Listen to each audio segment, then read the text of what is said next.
Hello friends, welcome to my YouTube channel. So today in this video I am going to show you how to change the date and time in this device. Simply go to settings, scroll to bottom, tap on the option general management, tap on this one. Here you can see the option date and time, tap on this one. Okay, so to edit the date and time in this device, first of all we need to disable this one, automatic date and time.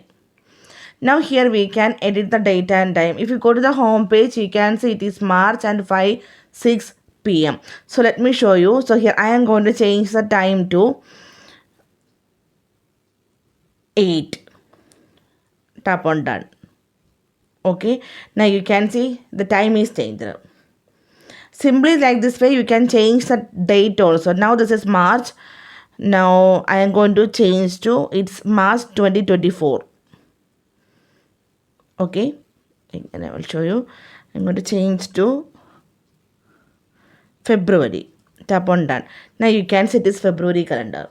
So simply in this way we can change the date and time in this device. So hope you guys enjoy this video. Thank you for watching. Thank you. Bye bye.